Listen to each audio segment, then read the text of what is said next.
Today, LSD and most hallucinogens are illegal. For decades, millions in the West believed acid and similar drugs could unlock the doors of perception. Then, as one door opened, another closed. Hallucinogenic plants seem to have always been an important part of human society, going way back to primitive cultures. How did we go from having the most revered substances of the shamanic world become the most reviled of the modern?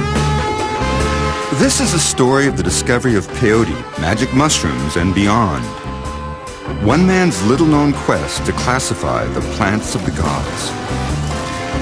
Before hallucinogens were well known, real-life Indiana Jones, Richard Evans Schultes, searched the Americas for these mind-altering substances. He revolutionized science and spawned another revolution he never imagined.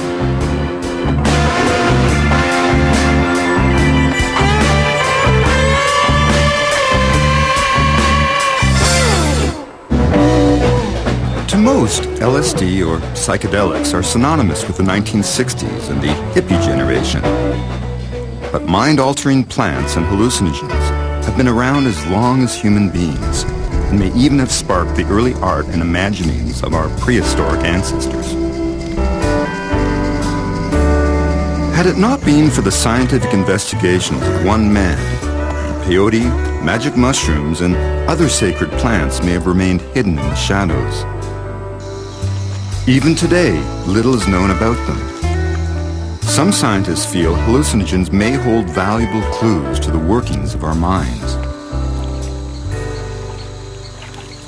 You know, when I was a young student at Harvard, Richard Evans Schultes was sort of a legend on the campus, a man, a kindly professor who shot blowguns in class and had lived mysteriously in the Amazon for years, probably the greatest living explorer of the 20th century. And what really intrigued him, of course, were the curious plants that had first inspired him in his work in Oklahoma, his later work in Mexico, these curious plants that we know as the hallucinogens. Now, the active intoxicating principle. In late 1973, I knocked on Schultes' office door. 2 weeks later, I was in the Amazon, living amongst many of the same tribes that Schultes had visited 30 years before. As an anthropologist and botanical explorer, I shared many similar adventures, becoming lost in the forest, fending off strange diseases, and participating in sacred ceremonies. In all my years of exploration, I was always inspired by his example. Whatever he told me to do, I did, whether investigating zombies in Haiti or searching for new hallucinogens in the Amazon rainforest. I later spent years researching and writing his biography, One River. The more I learned about his exploits, the more the man amazed me. Now I'm retracing his route to witness sacred hallucinogenic rites from the American desert to the jungles of the Amazon. Where the Mississippi River. In the summer of 1936, a 21-year-old Harvard student left Boston and began one of the longest, strangest trips of the 20th century. His inspiration was a plant. In an obscure German book, Richard Evans Schultes had read of a small hallucinogenic cactus that could induce otherworldly visions. Its name was peyote. He was so amazed he decided to drop everything to study it. He was inspired by his professor, Oakes Ames, director of the Botanical Museum, who encouraged students in his class to sample exotic stimulants and even distilled alcohol during Prohibition years. Ames provided the money to send Schultes 1,400 miles away to Oklahoma to unravel the secrets of peyote use amongst the Kiowa Indians.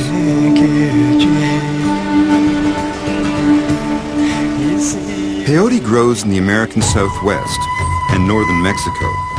For 3,000 years, the ancient peoples of Mexico used the cactus as a direct line to God. Then the newly arrived Spaniards banned it in 1521. In the late 1800s, German scientists extracted the active ingredient, the hallucinogen mescaline. Yet even by Schultes' day, few knew of the religious use of peyote amongst Native Americans. In the late 1800s, early 1900s, there were a few non-Indians who were experimenting with it. Americans, some literary people like Weir Mitchell, William James, a philosopher. They were experimenting with peyote and describing the experiences in very interesting ways. Where the Mississippi River. Schulte's trip to the Kiowa was a logical choice. The tribe had been visited once before by his new traveling companion, graduate student and anthropologist Weston LeBar. This was to be an extraordinary adventure. They had a beat-up 1928 Studebaker. The trip to Oklahoma lasted days on roads so bad it sometimes took 12 hours to go 100 miles. And there was no guarantee what they'd find at the end of their journey. And the federal government battled a nation of lawbreakers. The law of the land said it was illegal to drink. As Schulte set out, a 14-year war against alcohol had just ended in surrender. Prohibition was repealed. But a nation that had demonized rum wasn't ready to legalize a mind-altering cactus. Well, hallucinogenic drugs are different from other classes of drugs. For starters, hallucinogens are not addictive substances. It's not something you could take every day. It just doesn't work that way ordinarily. I mean, I can't imagine anyone who would want to. It is such a powerful experience. It takes time to integrate it. It's not the kind of thing you're going to want to do every day. That's the huge difference between LSD, for instance, and heroin. Heroin, you can put everything off forever using heroin. You know, all that really matters is the heroin is being comfortable. Human beings are born with an innate drive to experience other states of consciousness. Native peoples use psychedelic plants, natural hallucinogens, for very positive purposes. They use them for healing, for contacting spiritual reality, and they do this by using these plants ritually and purposefully. Like Schulte's, my journey begins at home in the United States. I'm traveling to Navajo country to experience a ritual seldom seen by outsiders. You know, in the 1930s, most of the world had never even heard of hallucinogenic plants outside of a small little circle of scholars. And that made it all the more incredible that this young kid from Harvard, who had never been west of Boston, decided in the summer of 1936 to travel out to Oklahoma and live amongst the Kiowa and study the ways of the peyote cult. And it's something that, I've always wanted to witness. I've always wanted to know it. And it's difficult. I mean, you just can't get access to it. And only the Native American Church is allowed to legally use peyote in a sacred context. But fortunately, the Navajos still have this practice, and they've invited me to join the sacred circle within the teepee and witness a remarkable ritual that is the essence of the peyote way.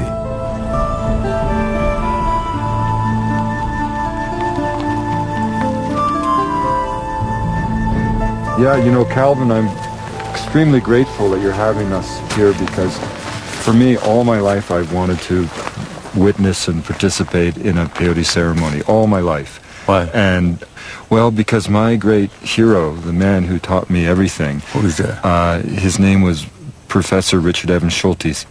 I've read everything he ever wrote about it, and yet I've never had the opportunity to witness it. So this is a very important thing. Extremely grateful that you've made this possible. So you haven't gone to the peyote yet? No. Not yet? No.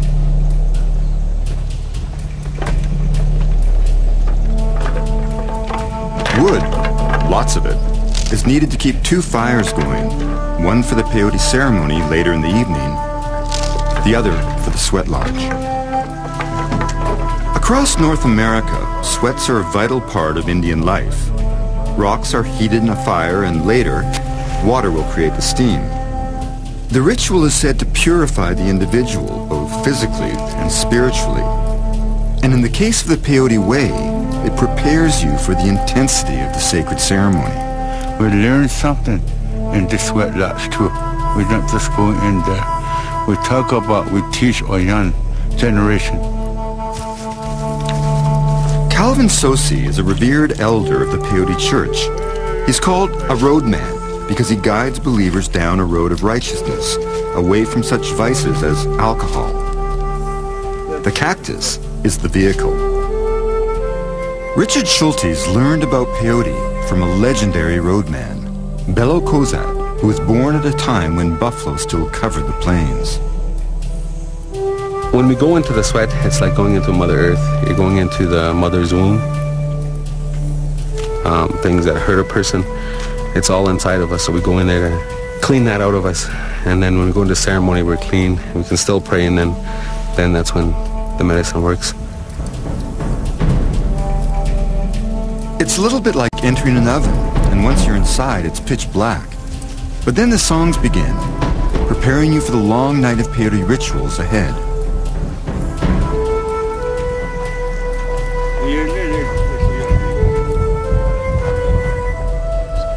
It's always said that temperatures in these traditional sweats can get so intense that if you don't sing, if you're not involved in the chants, you can get overwhelmed.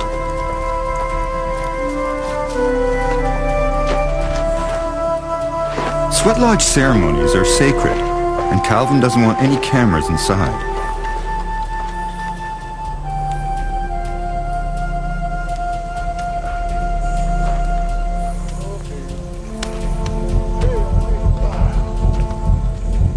It feels like you've had this sort of, I mean, it's great because you feel like you've had a bath and a shower by like a thundercloud or something, you know, like this warm rain that's come pouring down all over you, which is your own sweat.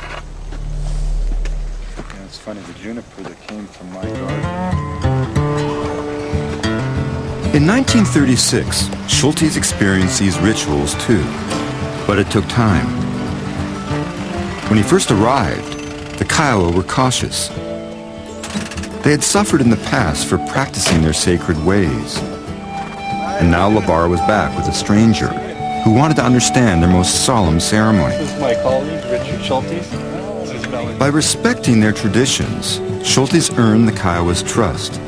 With no hesitation, he swallowed the bitter, sacred medicine up to 4 times a week. Schultes found the kaleidoscopic colors astonishing. But even he could not escape the nauseating side effects of the cactus, seen as an essential part of the ritual.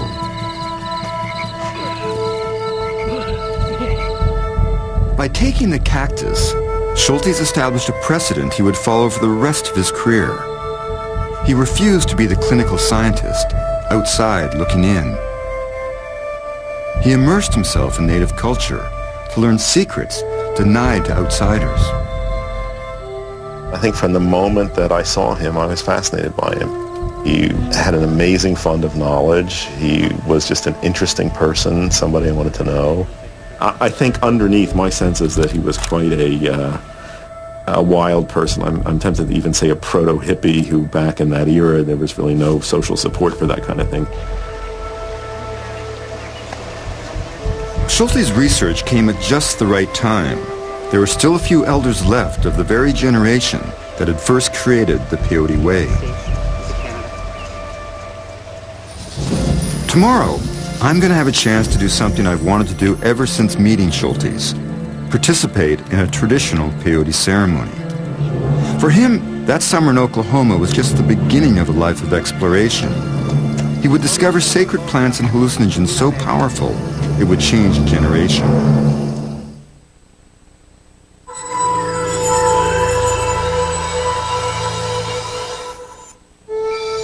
Plant explorer Richard Evan Schultes was a real-life Indiana Jones whose discovery of hallucinogenic plants laid the foundation for the psychedelic 60s.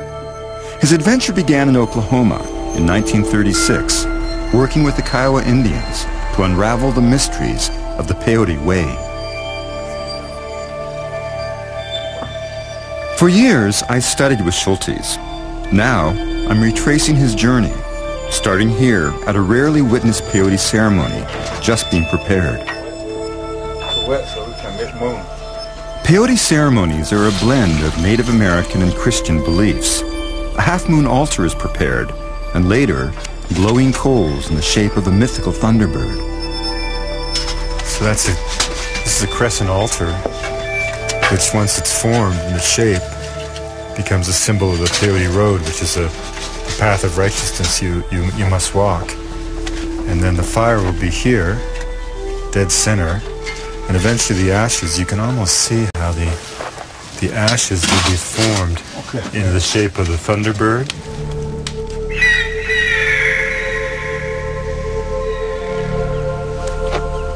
No Navajo celebration will be complete without a mutton feast. The peyote ceremony is no different.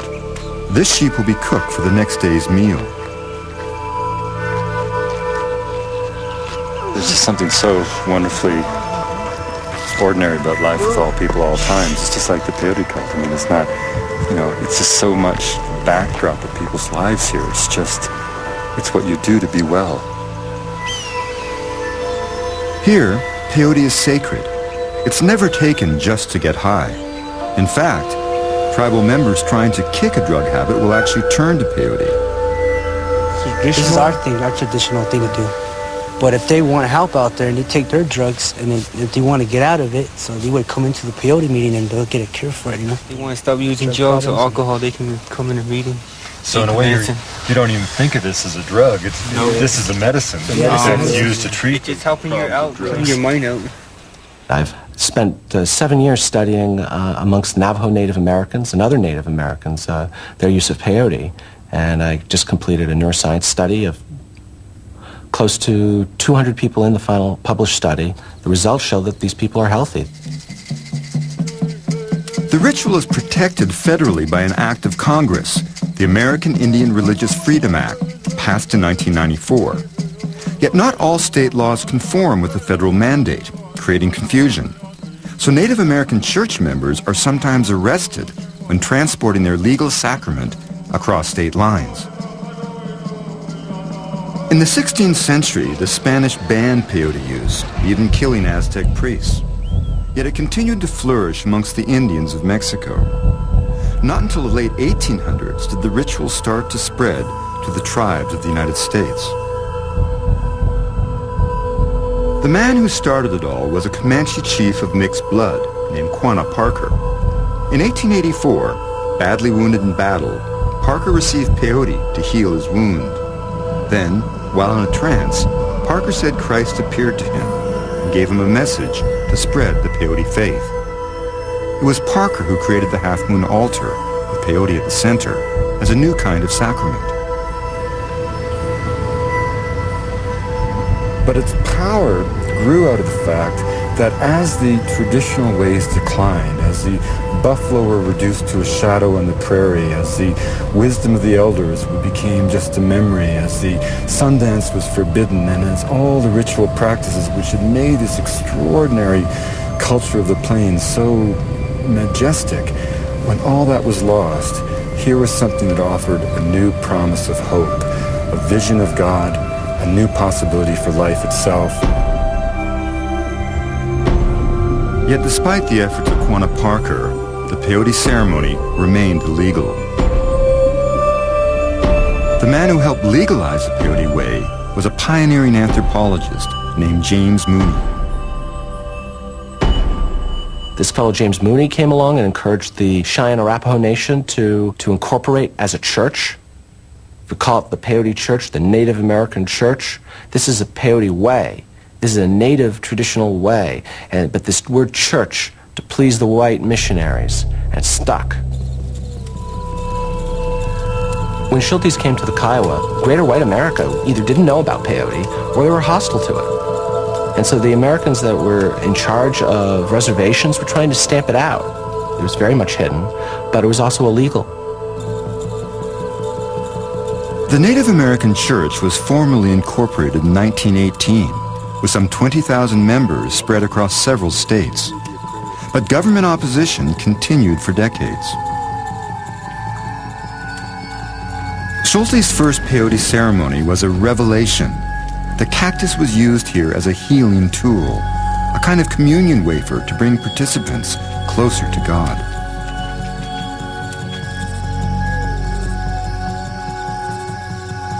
The peyote ceremony begins as it did in Schulte's day, with the words of a tribal member who is suffering. The patient, Karen, has survived a whole range of abuse. She has come to be healed.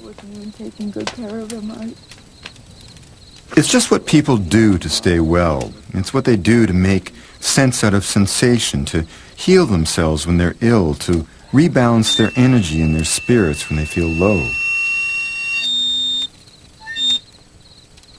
No, we can sing.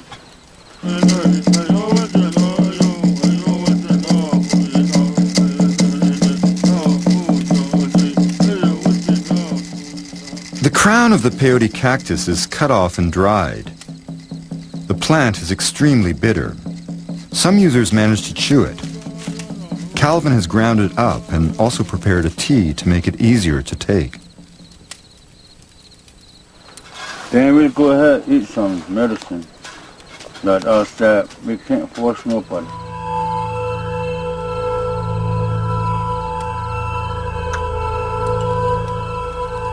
Throughout the ceremony, the participants use the peyote as a sacrament. They take as much or as little as they desire. What they must do is revere the plant.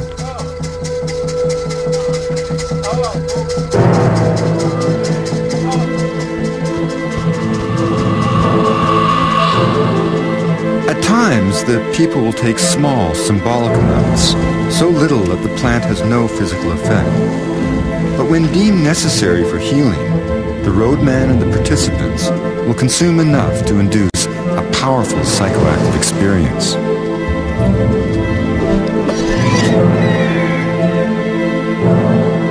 But that experience, as Schultes discovered, does have side effects. Beyond the powerful visions and euphoria, compounds in the cactus often induce nausea and vomiting. The roadmen believe this is the medicine's way of purging illness from the patient.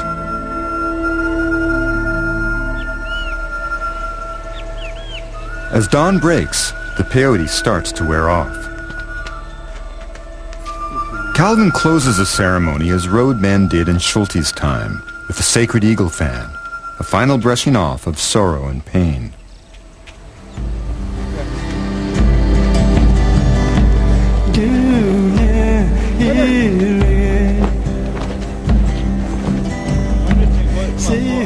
In the early morning, the teepee comes down. Every sign of the ceremony is swept away. The final act is the cutting of the cord that ties the teepee poles together. Symbolically, and perhaps tangibly, Karen's sorrows will disappear. It's got to work from teaching people to really understand what they're doing to their bodies and the sanctity and the holiness of their body and to protect it. And once people have an appreciation of that, maybe it's not so bizarre then for a Navajo elder to suggest to a grandson to come with him to pray to God, to their Creator, with their sacrament, which they call medicine with a capital M.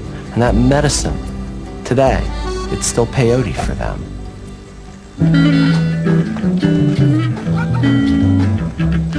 You know, that summer in Oklahoma really changed Schulte's life. He went back east, and not long after, he went down to Washington, D.C., the nation's capital, and he testified at Congress in favor of the rights of Native American people to use peyote in traditional context. And while he was there, he was doing some research at the Smithsonian, and he came upon a letter that provided a clue that would allow him in time to solve one of the really great mysteries in the whole history of botany. And Schulte's solving of that puzzle would unwittingly usher in a whole new era, a time when lifestyle and culture merge with religion and politics, a revolution that continues to affect us to this day.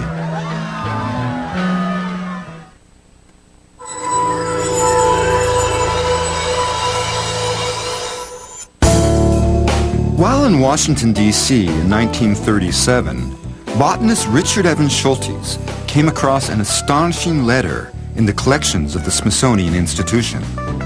In the letter, a Mexican doctor, Blas Pablo Rico, made a passing reference to a long-lost hallucinogen, Tehuacatl, flesh of the gods, used by Aztec priests to commune with their creator. Pinned to a peyote specimen, Reiko's letter stated that Tehuantocatl was not peyote, as commonly believed, but was a mushroom still used by Indians in the mountains of Oaxaca.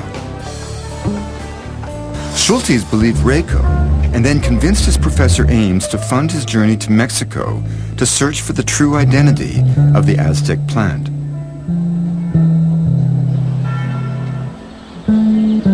I've come down here to follow the trail of the mystery.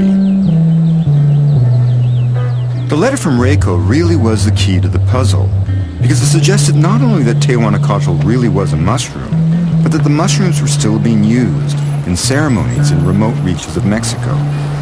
Schultes contacted Reiko, who sent him samples of the mushrooms in 1937, but the specimens arrived in such terrible shape that they couldn't be scientifically identified. So Schultes decided himself to travel to Mexico, really with the goal of finding the mushrooms growing, if they existed, so that he'd be able to collect proper specimens that would allow him to identify at last this mysterious sacred plant of the Aztec.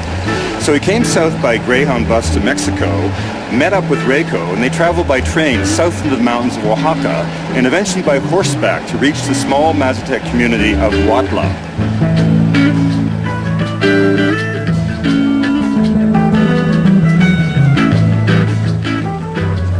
We're leaving Oaxaca City by road, traveling 200 miles inland to Huautla, where curanderas, female shaman, still practice their sacred rites, transporting patients into supernatural realms using magic mushrooms, a term that in 1938 had not been invented yet.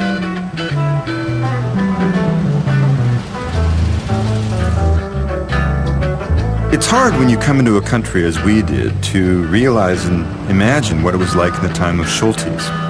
He had to take a broken down railroad south from Mexico City, get off at a random railhead in some small town, hire a mule, and come up 14-15 hours overland to get to a very small village nestled in the mountains in the mist. What he found was a unique cultural universe, which was the Mazatec world.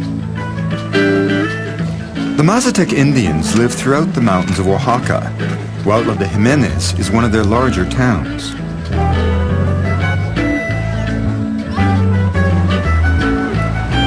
You know, it's both strange and wonderful to be here in Huautla, and I have such an image of the place in my head from all the photographs that Schultes took. It's incredible to think about him in 1938. He came up this very street, then it was just a simple cobblestone track flanked by Mazatec homes on either side. And to his astonishment, he discovered that his companion, Reiko, who had first turned him on to the idea of these curious mushrooms, was an ardent Nazi sympathizer. Now, this is a year before Europe is about to drop into the Second World War. And to make things even more incredible, there was another team of scholars led by Bernard Bevan and Robert Wheatlander, and it turned out that Bevan, at least by rumor, was British Secret Service. So you had this scenario right out of Indiana Jones of these two teams of scholars converging on this small Mazatec village in search of the mystery of the sacred mushrooms. So with Reiko's help, Schultes searched the village for people who might know of this hallucinogenic mushroom. He needed a complete specimen to scientifically classify this living flesh of the gods. I'm trying to track down a well-known curandera with the hope she'll let me witness the shamanic mushroom ceremony. ¿La señora es por allá? The shamanic path is not for everybody. It's the individual who is touched by the divine, who has a special calling, who is the one who becomes the intermediary between the realm of the mundane, the realm of the ordinary, and the realm of the spirits. Like all curanderas, Inés calls the mushrooms the little gods.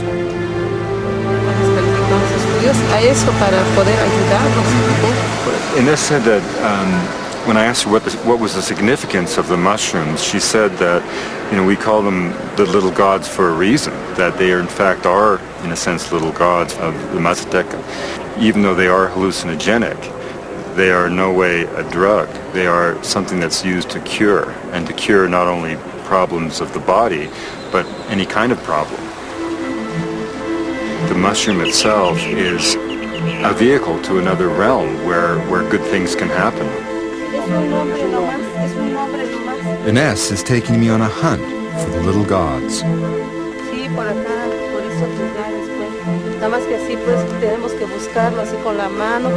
The Mazatec idea of the mushrooms is a total fusion of pre-Columbian ideas and Catholic ideas. The belief isn't that the mushrooms simply grow from the ground. They only grow where the blood of Christ fell onto the ground or where the saliva of Christ fell onto the ground. You know, Schultes used to say that the missionaries complained to him about how difficult it was to explain to the Mazatec what Holy Communion was, because the Mazatec would say, we already do that. We already eat the body of Christ. So when you took the mushrooms, you were engaged and taken into your body not only sort of the Mazatec tradition, but also quite literally the body of Christ. In 1938, Schultes and Reiko spent weeks searching for the identity of the Mazatec mushroom.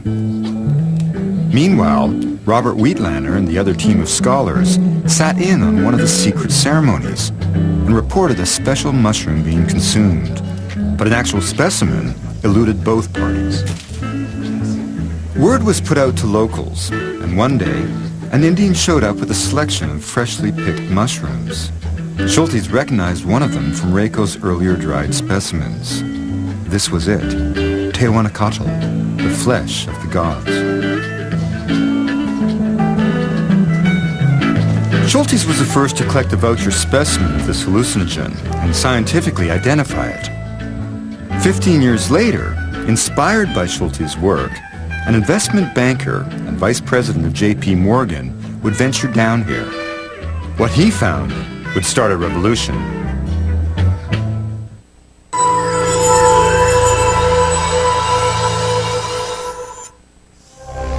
High in the mountains of Oaxaca in 1938, Richard Evans Schultes had identified an ancient Aztec hallucinogen.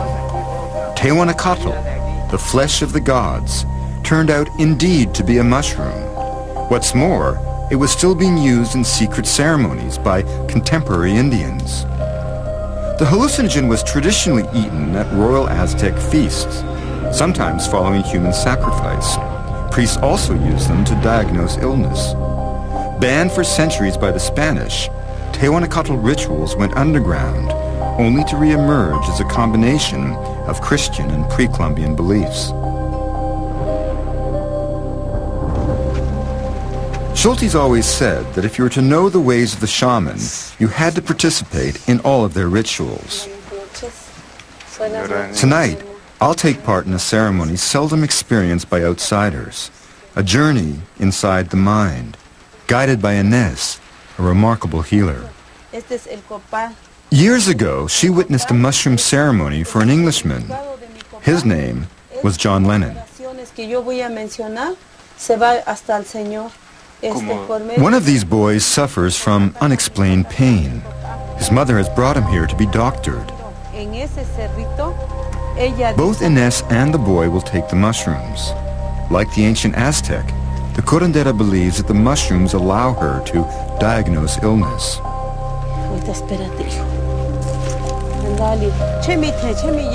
First, all the participants are purified with incense and medicinal leaves. The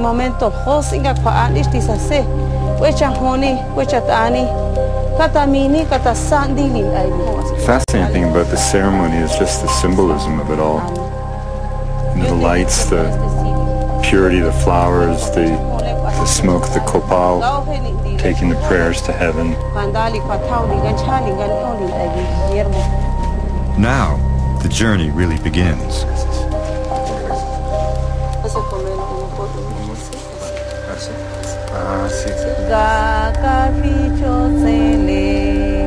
Ines sings to help guide participants on their journey.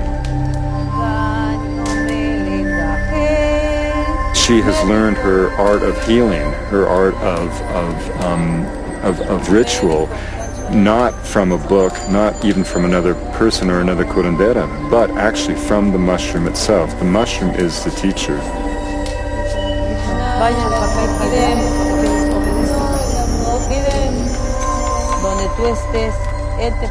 Ines applies a final symbolic dusting of sacred tobacco powder to protect me during the ceremony.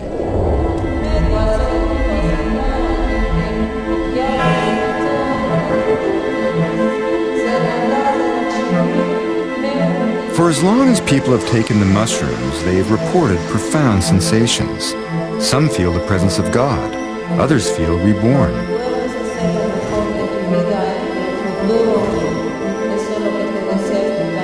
The mushroom's active ingredient is psilocybin, a substance similar to chemicals that control certain brain functions, including how we perceive the world. The compound is similar enough that when humans take the mushroom, its chemicals co-opt our own. The result? An altered state of perception. Walter Pankey at MIT did this famous Good Friday experiment with psilocybin, showing that in this kind of research setting that there was the potential to cause mystical experience. And there was very recently a study from Johns Hopkins that interestingly made front page news around the world about psilocybin having the potential to induce mystical experiences. It's the morning after the ceremony. Throughout Huautla, curanderas have been taking dozens of seekers on similar journeys through the night. It's always a remarkable experience and a fantastic opportunity to be able to go through a ritual ceremony as I did last night. Schultes, of course, when he came here was able to identify the mushroom, but he did not have the opportunity to actually take the mushroom in sacred context, in part because Reiko advised him that it was simply too secret, too sacred, impossible to penetrate. In 1938, while Schultes looked for the mushrooms, Swiss scientist Albert Hofmann conducted tests on another curious substance, an unusual fungus that grew on rye grain. Ergot had been known since the Middle Ages, when it was used by midwives to control bleeding in childbirth. Bread contaminated by ergot was responsible for outbreaks of mass hallucinations, hysteria, and sometimes death. Working with a potent extract of ergot, Hofmann synthesized a compound he called lysergic acid diethylamide, LSD. Then he forgot about it, until 5 years later. He was working as a research scientist for Sandoz Pharmaceutical Company. In 1943, he looked through his notebook, found this compound, thought it might be interesting, took it, had some of it, and while working with it, started to feel strange. A very strange experience which reminded me to some experience I had in childhood. The feeling of oneness, to be one with nature, the feeling to see now the true aspects of nature. And he reasoned that he must have absorbed some of it through his skin. So the next day he took deliberately what he thought would be a minuscule dose. A truly minuscule dose is between 100 and 500 micrograms, about 1/10 the mass of a grain of sand. But this very small dose, the first dose of my experiments I planned, was very, very strong. It turned out to be a huge dose because at that time nobody knew that a drug could work in microgram amounts. And he realized quickly that he was having a very strong reaction, so he rode his bicycle home, and he's given us quite an account of that bicycle trip.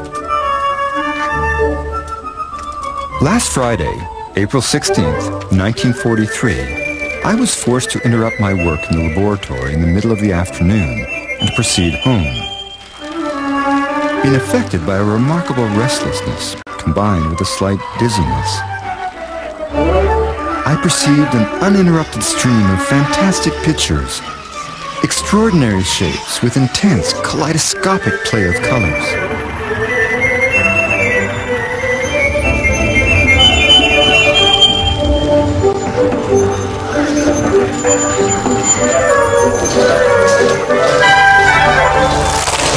At home, the visions grew with nightmarish hellish intensity. For a moment, Hoffman thought that he might be dying. And the object like this chair was like if he was a living object. It became moving from inside.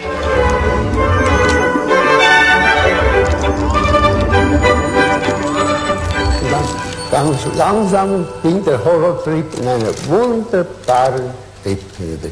Plötzlich hatte ich das Gefühl, es kommt ein neues Leben in mich hinein. And he had the first recorded LSD experience. I think he found that quite engaging rather than scary. And shortly afterwards, he introduced the LSD experience to the president and the chairman of the board at Sandoz. One of them had a very positive experience, one a very negative. And I think that's LSD in a nutshell, that it has both of those faces. For a number of years, the man who had the positive experience was in charge of Sandoz policy, and during that time the company sent samples of LSD to researchers around the world, and that really was the way that the psychedelic experience got introduced to our modern world. Through serendipity and the clever manipulation of the ergot molecules, Hoffman had stumbled on the most potent synthetic hallucinogen. He went down in history as the father of LSD. But back in Mexico in the 1930s, Schulte's work wasn't quite finished. In 1939, he convinced Oakes Ames to fund him once more to pursue the other great Aztec mystery, the sacred hallucinogen Ololuiki, the serpent vine. It had been described in the early Spanish texts, yet there was disagreement in academic circles as to its true identity. A Mexican botanist had suggested that it could be a morning glory. Others had disagreed, but Schultes was able to indeed confirm that there were in fact two different species of morning glories, very closely related to your common garden variety, that were used as sacred hallucinogenic plants by the peoples of Mexico. About 12 years later, Gordon Wasson was able to collect seeds of Ololuiki and send them to Dr. Albert Hofmann in his lab in Switzerland, and Hofmann was able to find out what the chemicals were that were responsible for the power of the plant. What Hofmann found was really extraordinary because it turned out that the key chemical constituents of the serpent vine were indole alkaloids nearly identical to LSD, which meant in effect that 4 years before Hofmann synthesized LSD in the laboratory, Schultes had found its counterpart in nature, in the seeds of a humble morning glory, long worshipped as a god incarnate by the ancient peoples of Mexico. Beginning in 1939, Schultes published several papers about his magical discoveries in Oaxaca. Few read them. More than a decade later, English writer and mythologist Robert Graves saw Schultes' article in the Sacred Mushrooms in an anthropological journal. Graves sent the article to a friend and mushroom scholar, New York banker Gordon Wasson. Inspired by Schultes, Wasson journeyed to Huautla to seek a curandera named Maria Sabina with the hope that she would let him into the secret ceremony. After 3 expeditions, he finally gained her trust and became the first Westerner to ingest the flesh of the gods in a Mazatec ceremony. Wasson's photographer, Alan Richardson, documented the ritual. Unknown to Wasson, his field trips were being monitored by the CIA. When Wasson returned to Oaxaca, the agency planted a spy, posing as a scientist on the expedition, to bring back the mushrooms for testing. The CIA thought that here was a drug that had anxiety built into it, that you give it to a person and make them so anxious they'd freak out, and then they'd be vulnerable to manipulation by a spy, by the U.S. spy. By then, scientists and spies weren't the only ones in on the secret. It was really not until Wasson published the Life magazine article in 1957 that it really blew open, because he made the connection with shamanism, with the archaic world, and he grounded it in something other than the paranoid fantasies of the CIA. Wasson's Life magazine article was a watershed. An editor attached the snappy title, Seeking the Magic Mushrooms, and opened a new door of perception for a whole generation. By age 26, Schultes had made enough discoveries for a lifetime. But he was just getting started. His longest odyssey lay just ahead in the Amazon. And little did he know, the seeds of the psychedelic revolution had now been sown.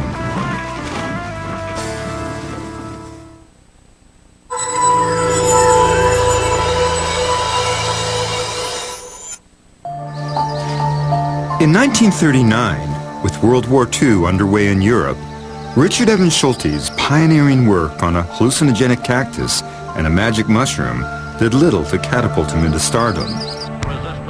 What the war did promise were thousands of wounded soldiers, and they would need surgery. Medical science was on the hunt for ways of improving surgical anesthesia. In 1941, Schultes received a grant from the U.S. National Research Council. His assignment? Travel to South America to identify the botanical source of curare poison. He entered the land of the Kofan Indians, the most notorious poison makers in the northwest Amazon. Here, among the Kofan, he also came upon the most powerful hallucinogen found in nature.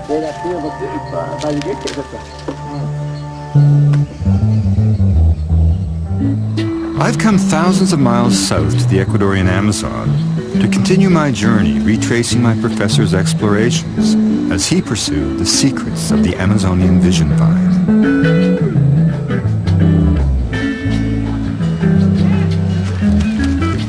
60 years ago, this territory was untouched forest.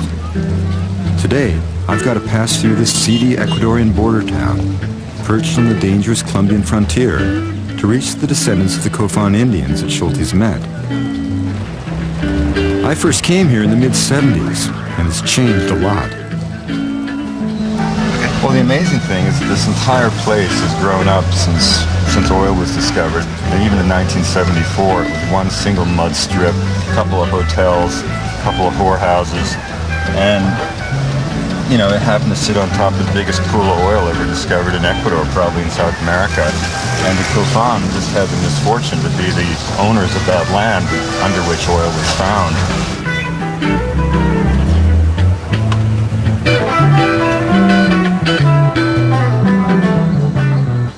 From this landing, I've got a 9-hour river trip ahead of me to get to the Kofan Indian village.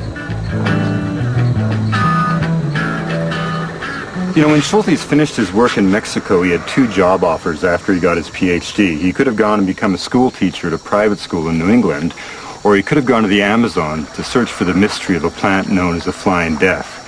Fortunately for science, he chose the Amazon. To reach the Kofan, Schultes traveled for weeks. First through Colombia on foot, over the Andes, and then by boat, down one river, then up the Sucumbíos River into the land of the poison makers. In the 16th century, explorers like Sir Walter Raleigh were amazed by the blowgun. Darts dipped in plant poisons that could kill silently from a distance. Terrified Europeans dubbed it the Flying Death.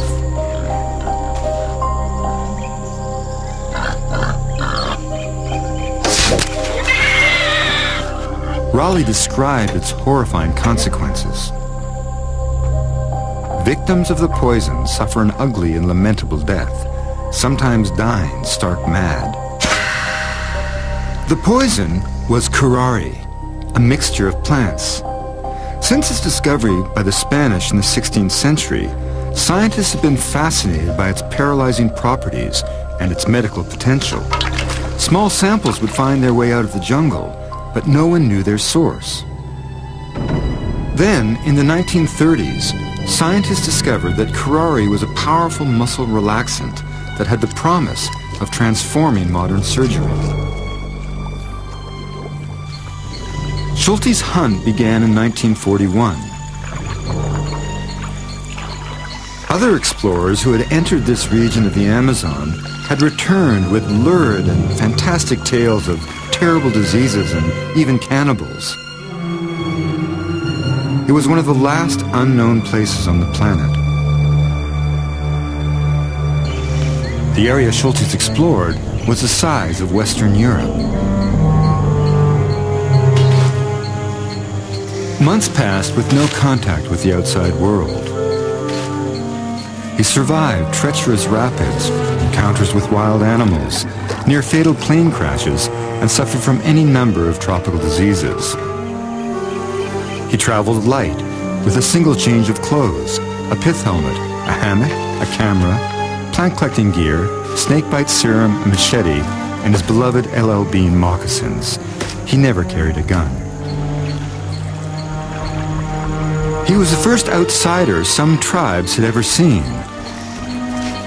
"I do not believe in hostile Indians," Schultes once wrote. "All that is required to bring out their gentlemanliness is reciprocal gentlemanliness."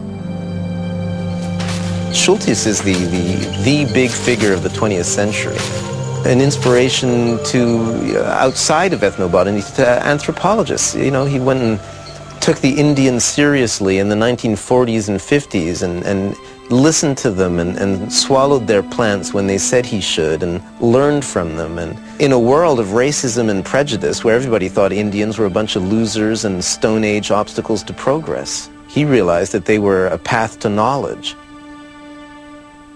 When I was doing my researches in Colombia in the 1970s, I was told by a Colombian botanist that if I ever had difficulties out in the jungle or anywhere, that if I just mentioned Schultes' name and said I was associated with him, he said it would just open doors. He said, down here, Schultes es Dios, Schultes is God.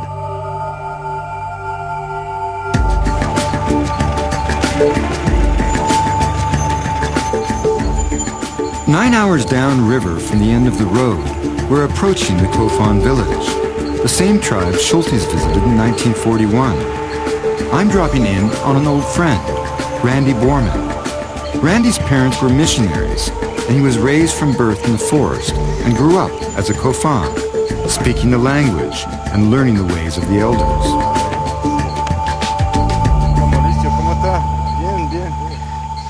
You know, it's incredible. When Schultes came, you got a sense that it was a very remote place, you know. Incredible. Randy and I are tracking down some of the same magical plants that Schultes sought. Those discoveries would lead him to a new kind of hallucinogen, the most powerful found in nature.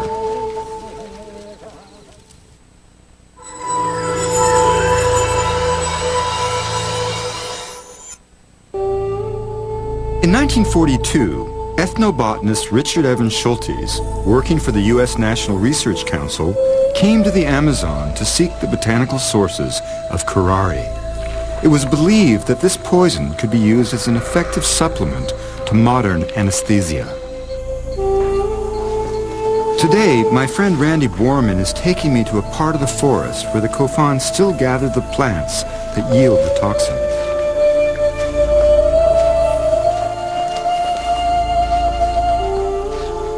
The actual compounds are created by the plants in order to protect themselves from predation in this kind of orgy of life that is the Amazon rainforest. So D-tubercularium, from an evolutionary point of view, was created by the plant to protect itself from insect predation.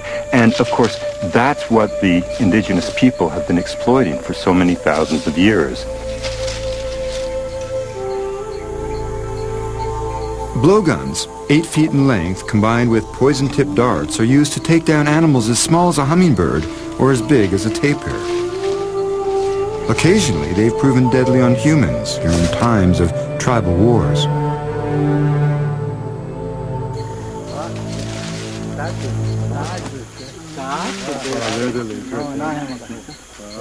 This is condodendron, which is the main ingredient of the arrow poison. I mean, this is condodendron tomentosum, ¿no es cierto? And this is the classic flying death. This is the arrow poison, the foundation of all the major arrow poisons in the northwest Amazon. Getting the liana takes work. These vines grow more than 40 feet from the forest floor.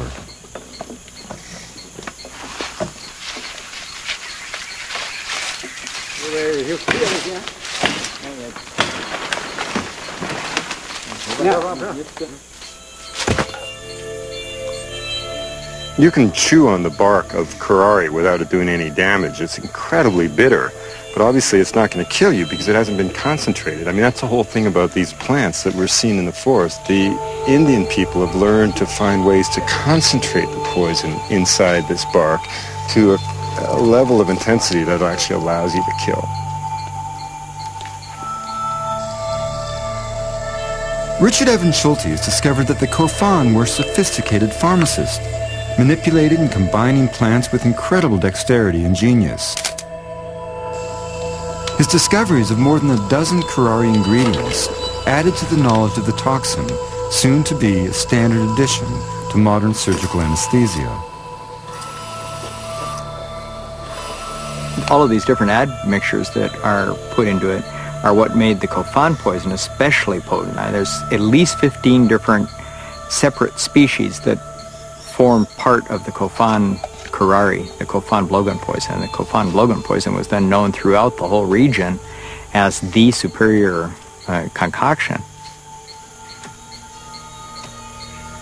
From the point of view of the Kofan, you go out into this extraordinary forest, you find all these different toxic plants, and you learn to combine them in ways that create powerful effects. It's just such an extraordinary level of genius. It's just unparalleled. Curare was just the beginning. The Kofan used plants to stun fish, heal the sick, and above all, alter perception. Their sacred hallucinogen, ayahuasca, or yahe, was a potion so sophisticated in its preparation that it would astonish the scientific world. First reported in 1851 by Schultes' great hero, the legendary plant explorer Richard Spruce, the exact ingredients and the ritual remained a mystery. Schultes learned that for the Kofan, yahe has always been a path to discovery. In the sense that the Western world uses, they're not hallucinogens or stimulants or any of these other things. For instance, for a Kofan, it's no surprise whatsoever when they look through a microscope and all of a sudden find a complete new world down there on the microscope slide. Because they knew it all the time. They knew that there were all these dimensions, all sorts of things that you can't see around you. The microscope is seen very much in the same way as yahe is seen. It's a means to be able to get to where you can see what's going on down there. What Schultes found was extraordinary. A hallucinogen that seemed to tap into the very synapses of the brain, made possible by the Kofan's uncanny knowledge of plant chemistry.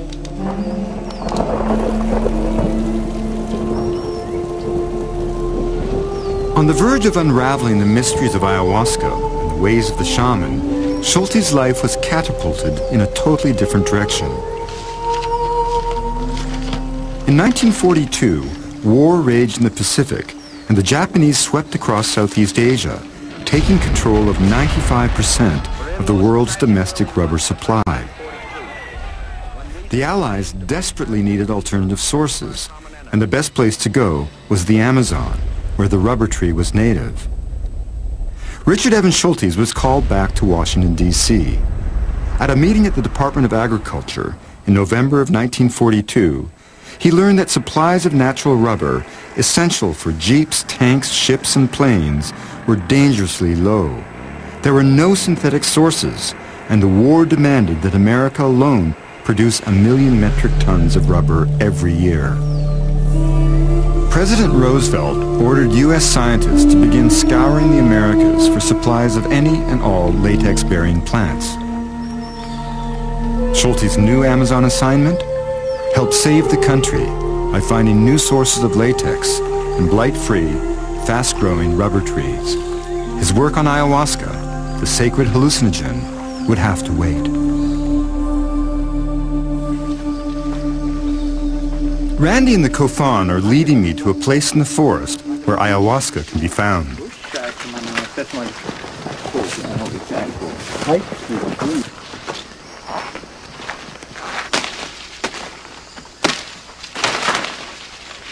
You take it in your mouth, it tastes a little bitter, but so many other plants of the forest do.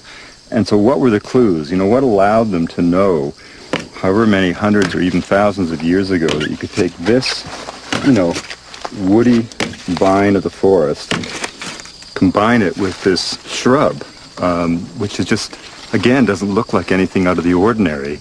And yet inside the plants are these remarkable chemicals that, when combined in this unique way, create a kind of powerful synergistic effect, almost like a sense of the biochemical version of the whole being greater than the sum of the parts. And it's really one of the great mysteries of all of ethnobotany, of all of the science of plants in the Amazon. We know, of course, how the chemicals interact.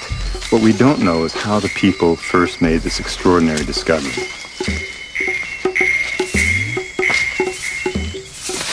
Schultes collected thousands of plants from the Amazon.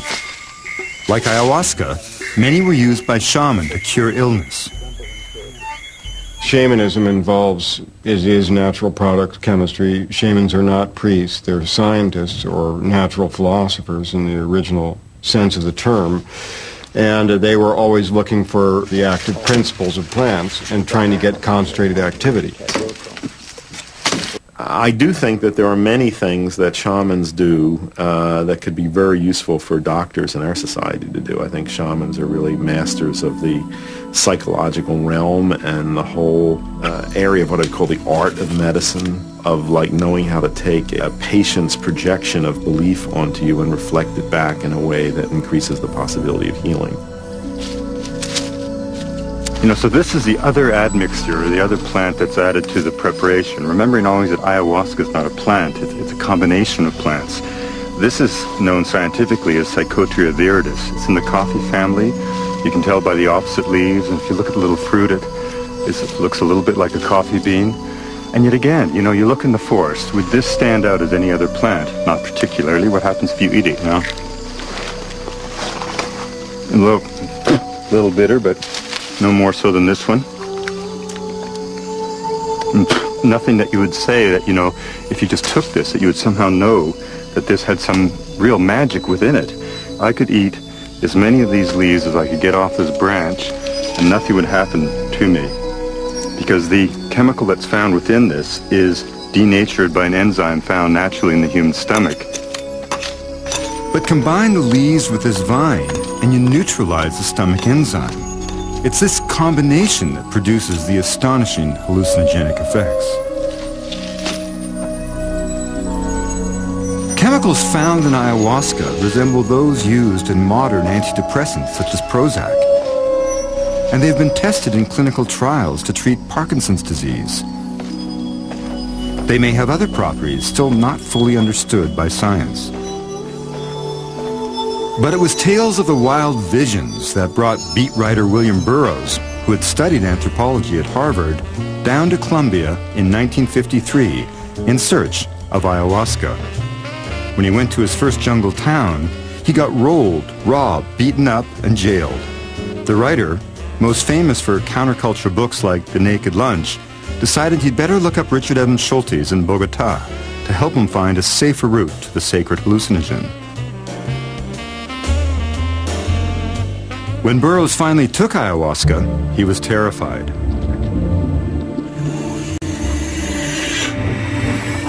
And when someone like William Burroughs came looking for just another kick and got scared out of his mind, this whole, Yahweh's not for the faint-hearted. It's not really supposed to be pleasant. It was never supposed to be a pleasant thing.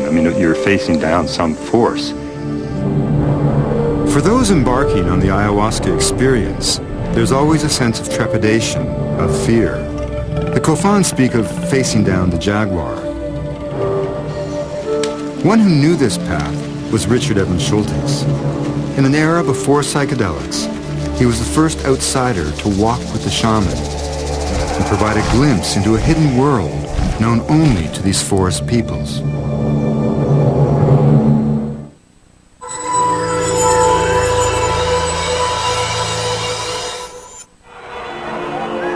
By the end of World War II, in 1945, pressure was off Richard Evans Schultes. But rubber remained of strategic importance, and the U.S. government continued to fund his work in the Amazon. By the 1950s, the seeds of his hallucinogenic discoveries were beginning to sprout, but in ways he never envisioned. In 1953, beat writer William Burroughs wrote his friend, the poet Allen Ginsberg, about his recent expedition with Schultes and the sampling of ayahuasca.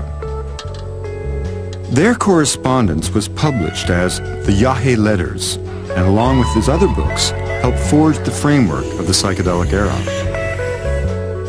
That same year, a British psychiatrist, Humphrey Osmond, researching schizophrenia, sprinkled some mescaline crystals into the glass of a willing Aldous Huxley, the best-selling author of Brave New World.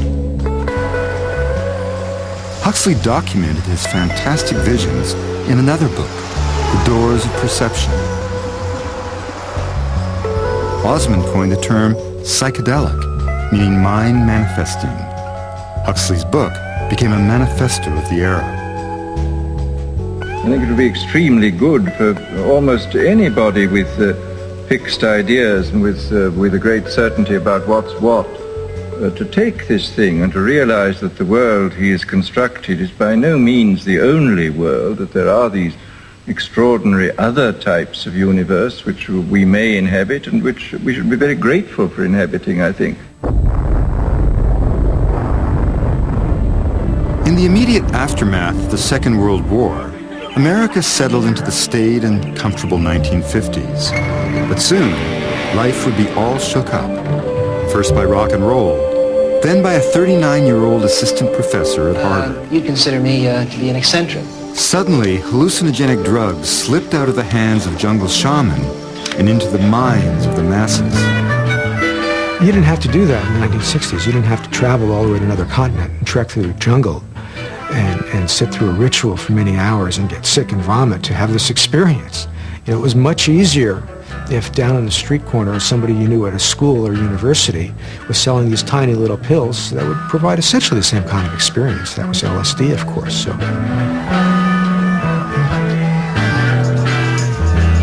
Ladies and gentlemen, there's a level of reality which is invisible to the naked eye, but which has a... Hoffman's LSD was still legal. So was a mushroom-based psilocybin. Timothy Leary began testing both on Harvard students, following in the footsteps of researcher Humphrey Osmond, who successfully treated alcoholics with hallucinogens in England in the 1950s.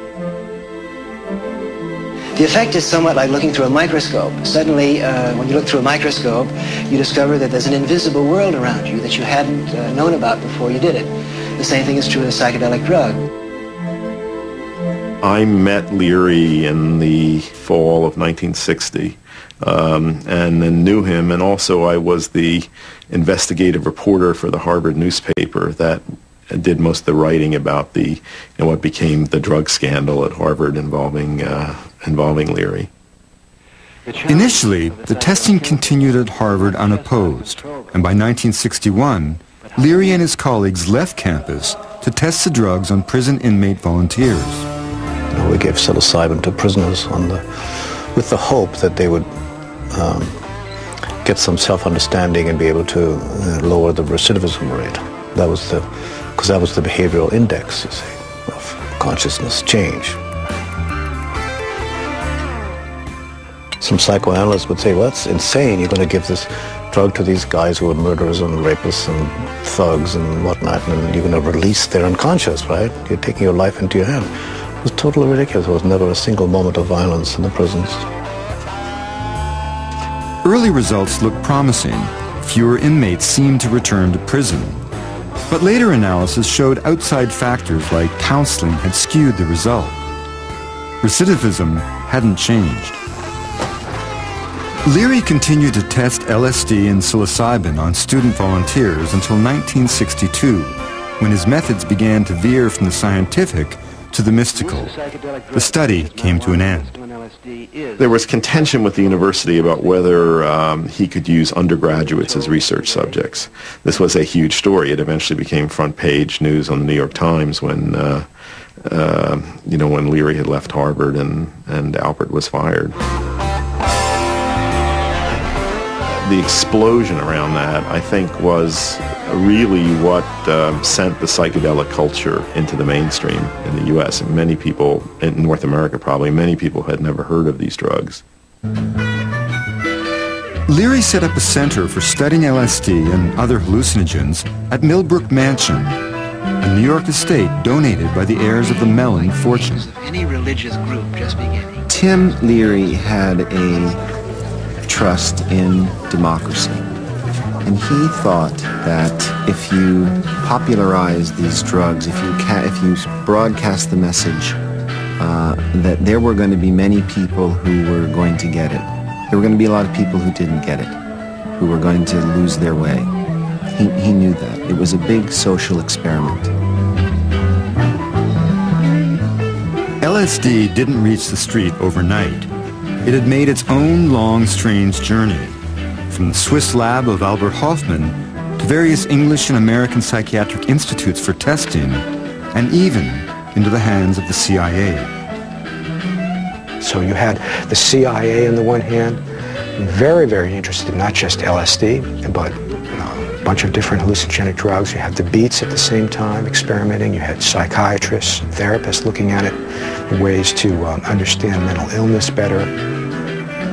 All these different elements ended up mixing together and setting the stage for the 1960s. A far cry from the sacred ways unveiled by Richard Evans Schultes in the Amazon. In the 1960s, Schultes disapproved of the wholesale release of hallucinogens to the public, knowing that most often they would not have a shaman to guide them through the visionary world, with potentially negative results. The shaman blesses the ayahuasca potion to be consumed by the Kofan in the sacred enclosure. You know, it's amazing to think that these two plants that we found in the forest 8 hours ago have been cooked all day, prepared all day, and will, in the end, launch the Kofan on a kind of journey to this extraordinary realm. You know, one of Schultes' greatest friends was the Colombian anthropologist Geraldo Rico-Domatov, and he said that to drink Yahe was to return to the cosmic uterus and be reborn.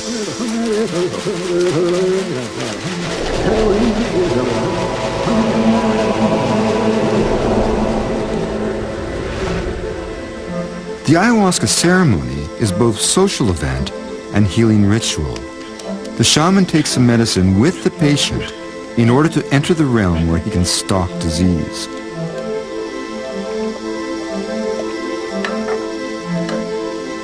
Ayahuasca is as complex as the human mind. The novice participant, guided by the shaman, travels through a hidden world of sometimes frightening visions. For the apprentice, the potion is used as a tool to move through stages of shamanic power, such as conquering and taking on the spirit of animals. Randy Borman understands this process. Once you're to the point where you're actually seeing past just the bright colors and the loud sounds, and actually beginning to see the forest people or the animals or whatever like that, then you go to the next stage, which is to actually be able to interact with those. With shamanistic help, you go into the room that has all the jaguar skins in it. If you're able to get to the point where you can actually reach out and grab that with your spirit persona and clothe yourself in that, then you're on your way to becoming a jaguar shaman and actually being able to control the jaguar and actually shape change into the jaguar.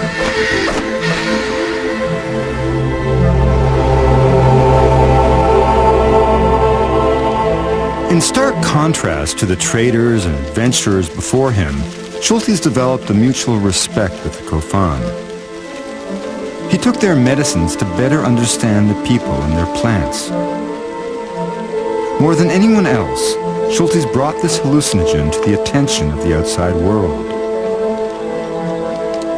Used today by religious groups in Brazil and America, the full medical potential of ayahuasca remains unknown.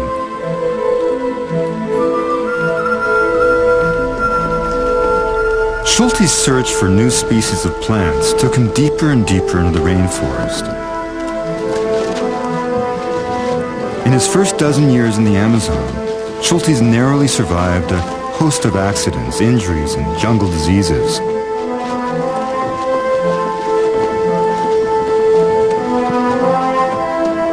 Then, on a trip up Brazil's Rio Negro, Schultes found himself in the remotest part of the Amazon, on the very edge of death.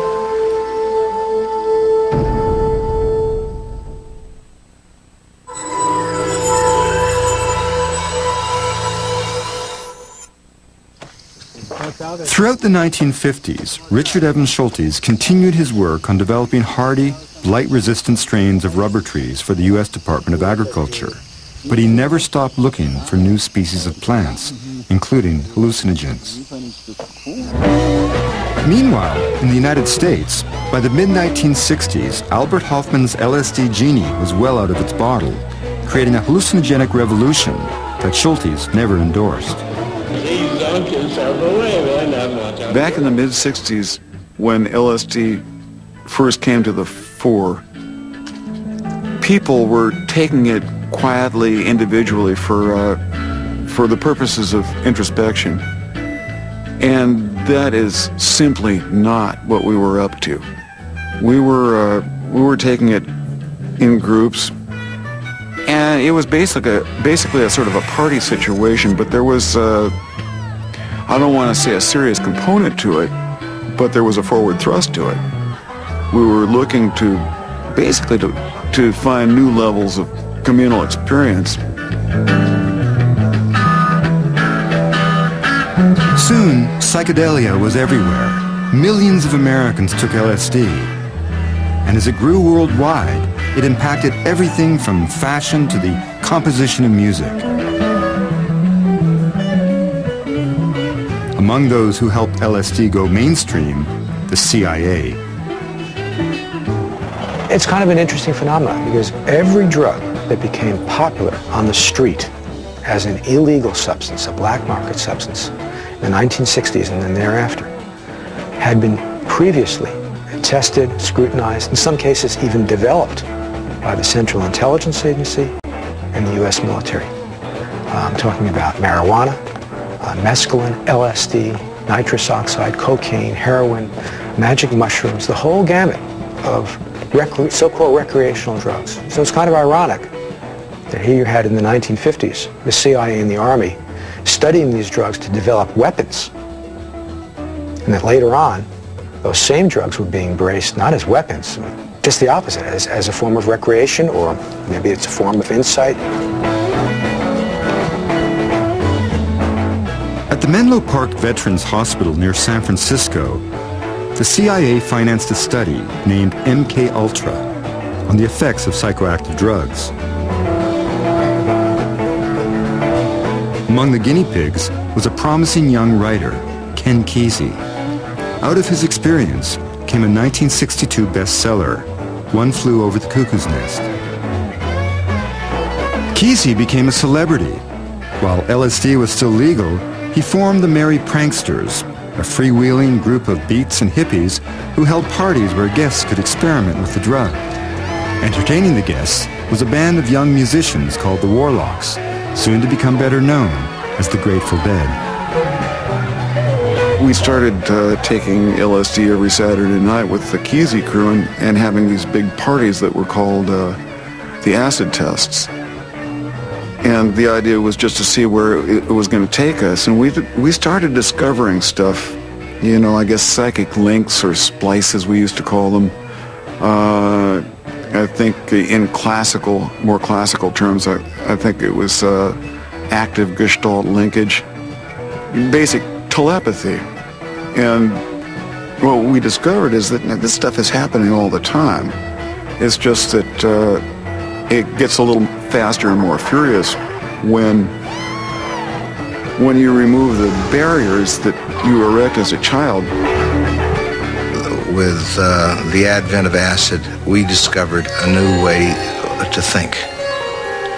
And it had to do with piecing together new thoughts in your mind that produced people like Bob Dylan and John Lennon and William S. Burroughs, that were using new images together in a way that jarred the mind and produced images that were latent in our consciousness, but were not being brought about by reading Vanity Fair or Woman's Home Companion.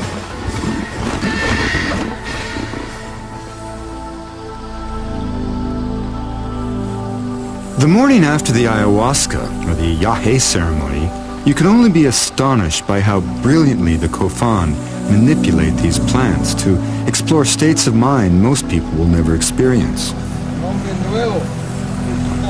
You know, the Amazon's an amazing, but it's a formidable place, and you never really sense its power until you're completely exposed to it. And it makes so much sense to me that yahe is this sort of plant that results in this cascade of emotions and of power and this serpentine sense of this other series of realms that just cascade over your imagination and really surround you and almost drown you with the intensity. And I've often joked that, you know, people who say they love the Amazon either haven't been here or they're liars. And the amazing thing about Schultes is that he really was a guy who liked the Amazon. He lived for it. And he came to understand every aspect of it, not only the plants, but the life ways of the people, the way of the animals. And he became, in a sense, a child of this forest. Even a child of the forest can be abandoned by its mother. On a journey up Brazil's Rio Negro in 1947, Schultes' luck finally ran out. He noticed a tingling sensation in his fingertips. Perhaps, he thought, it was the formaldehyde used to preserve his specimens. But after a few days, it had moved to his toes. It was beriberi, a dreaded tropical disease caused by a vitamin deficiency.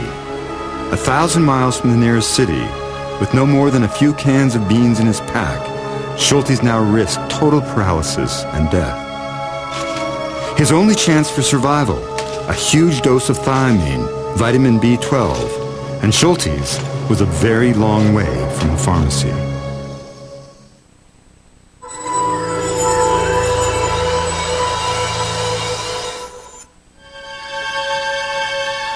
Racked with beriberi, plant explorer Richard Evans Schultes found himself in the most dangerous situation of his life. He was beginning to lose feeling in his extremities and was doomed unless he got the medication he needed, located hundreds of miles away in the city of Manaus.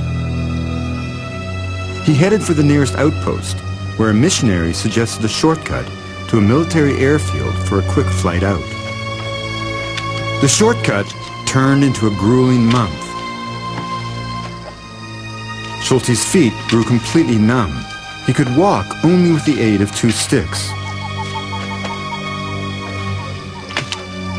He encountered a group of nomadic Indians who invited him to join them in a hallucinogenic ceremony. The next morning, his mind still reeling with visions, Schultes searched for the sacred plant. On the brink of death, he had discovered not only a new species, but a new hallucinogen that had never before been reported by science. But his ordeal had just begun. He had no food. In treacherous rapids, his canoe capsized, dumping all of his remaining supplies and specimens into the river. When he reached the military outpost, he discovered that there were no planes. He turned around and headed back downriver. After a month of travel, he finally reached the port of Manaus. There he got his life-saving thiamine injections. And he rested for only 3 days before heading back into the jungle. 20 years later, the quiet world of discovery that Schultes enjoyed in the Amazon had exploded with a global embrace and celebration of psychedelics. My sense is that there are really no good or bad drugs, that all drugs have the potential for constructive use and destructive use. And a challenge for human beings is when you find these powerful substances in nature, you have to find ways of using them to contain their destructive potential.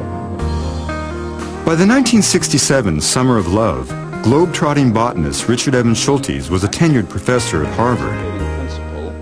Students discovered his obscure papers on the hallucinogen ololoiki and set off a rush on morning glory seeds.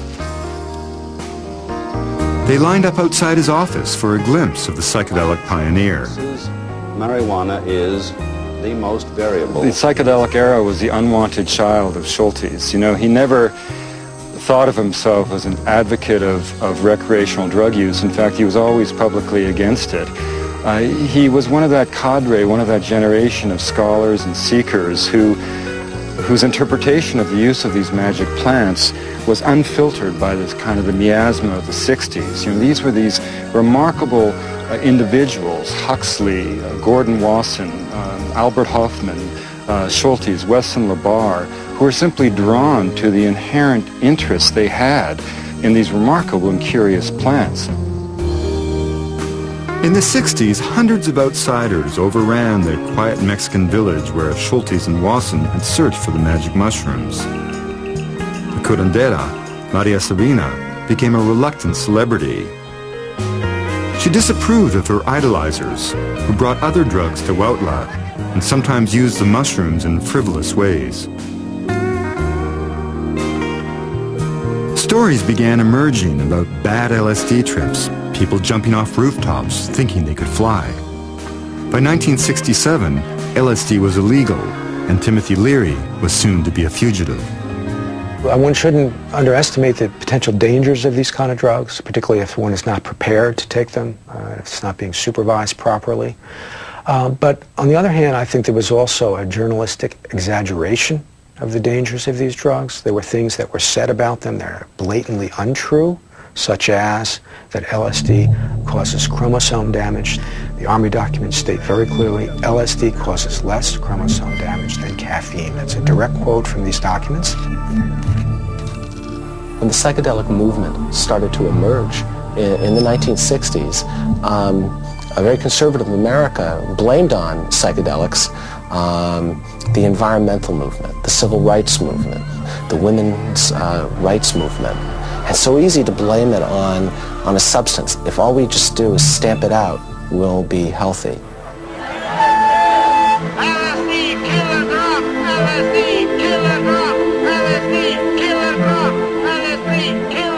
The psychedelics are lumped with marijuana and heroin and cocaine in the category of bad drugs. And then there are the drugs we promote, alcohol and tobacco and various forms of caffeine and medically used uppers and downers. And, we don't even see often that they're drugs. And the irony is that that category often has much more dangerous physical effects, much higher potential for addiction. With psychedelic work, At leading American universities, researchers are reconsidering hallucinogens to treat mental disorders, alcoholism, and to aid the dying. I do think that these plants and the chemicals in them have a potential to show people possibilities that are more optimistic and freeing than, we see in our ordinary reality. And, maybe it's no coincidence they appeared at this phase in human evolution when civilization seems to be in such crisis and heading so rapidly toward destruction. In 2006, the discoverer of LSD celebrated his 100th birthday. Colleagues from all over the world came to Switzerland to honor Albert Hoffman, another reluctant father of the psychedelic era, who called LSD my problem child. Schultes never understood the hippie era. When William Burroughs described his Yahe trip as earth-shattering, Schultes replied, "That's funny, Bill. All I saw were colors." Schultes passed away in 2001 at the age of 86. Today he is celebrated as the greatest Amazonian plant explorer of the 20th century. He described the medicinal use of 2,000 plants previously unknown to science. 120 species bear his name, including a plant for treating ulcers, and another for curing conjunctivitis. A cockroach is named for Schultes. So is a mountain, and 2.2 million acres of protected rainforest. Before the world knew the word rainforest, Schultes warned it was vanishing, and worse. The Indian people and their knowledge, he wrote, are disappearing even faster than the plants themselves. A Brazilian botanist estimates that less than 1% of the Amazon's plants have been studied for their medical potential. You know, I don't know if the world will ever see the likes of Richard Evans Schultes again. A man of such dedication, able to spend and wanting to spend years in the forest.